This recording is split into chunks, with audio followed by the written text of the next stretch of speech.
Assalamualaikum warahmatullahi wabarakatuh. Perkenalkan, nama saya Indra Pratama dengan NIM 23.126.051 dari program studi kedokteran gigi Fakultas Kedokteran Universitas Muhammad Warman.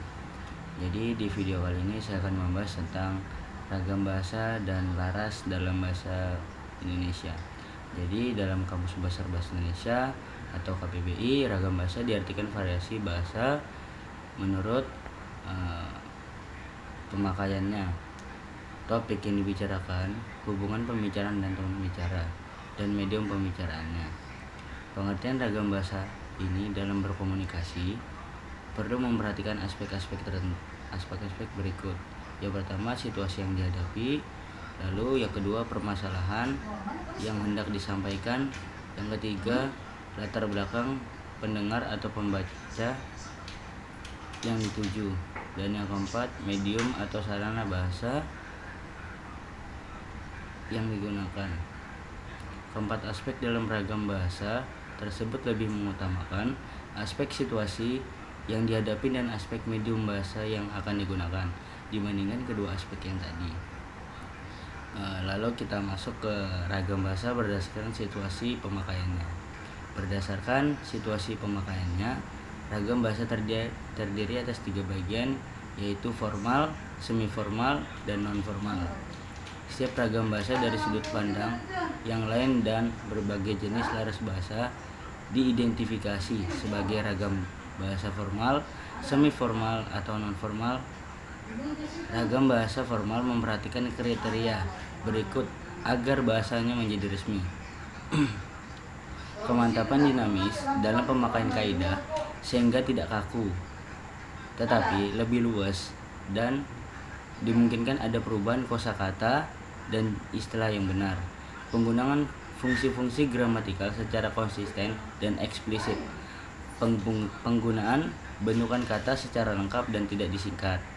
Lalu penggunaan imbuhan atau afiksasi secara eksplisit dan konsisten.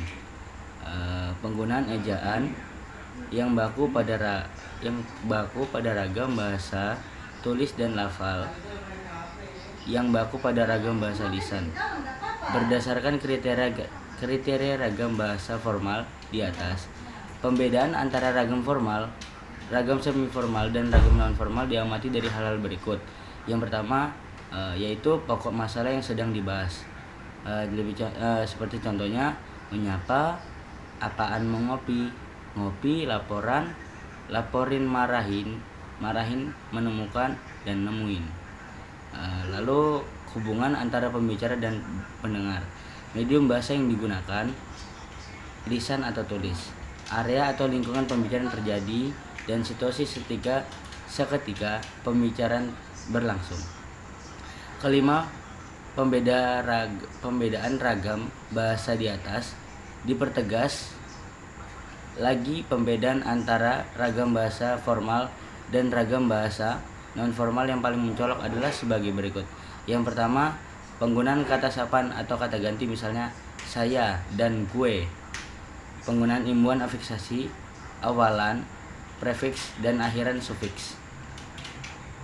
Lalu kita masuk ke ragam bahasa berdasarkan mediumnya. Berdasarkan mediumnya, itu ragam bahasa itu terdiri atas 2 ragam bahasa, yaitu ragam bahasa lisan dan ragam bahasa tulis.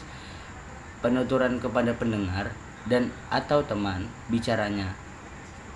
Ragam bahasa lisan ini dia ditentukan oleh intonasi dalam pemahaman maknanya. Misalnya kucing atau makan tikus mati. Lalu kita ada ragam bahasa tulis, adalah ragam bahasa yang ditulis atau dicetak dengan memerhatikan penempatan, tanda baca, dan ejaan secara benar. Ragam bahasa tulis dapat bersifat formal, semi-formal, dan non-formal. Dalam penulisan makalah, seminar, dan skripsi, penulis harus menggunakan ragam bahasa formal, sedangkan ragam bahasa semi-formal itu dia digunakan dalam perkuliahan, dan ragam bahasa non-formal digunakan keseharian secara informal. Lalu kita masuk ke yang terakhir, yaitu laras bahasa. Laras bahasa adalah kesesuaian antara bahasa dan fungsi pemakaiannya. laras bahasa terkait langsung dengan selingkung bidang atau ham style dan keilmuan, sehingga dikenallah laras bahasa ilmiah dengan bagian sub-sub larasnya. Bahasa ilmiah dengan bagian sub larasnya. Pembedaan di antara sub laras bahasa seperti dalam laras ilmiah itu dapat diamati dari penggunaan kosakata dan bentukan kata, lalu penyusunan frasa, dan juga kalimat dan penggunaan istilah, pembentukan paragraf, penampilan hal teknis, penampilan kekasan dan dalam wacana. Berdasarkan konsep laras bahasa tersebut, laras bahasa ekonomi mempunyai sub-sublaras bahasa manajemen, sub-sublaras akuntansi, sub-sublaras asuransi, dan juga sublaras perpajakan. Sekian dari saya, kurang lebihnya mohon maaf. Assalamualaikum warahmatullahi wabarakatuh.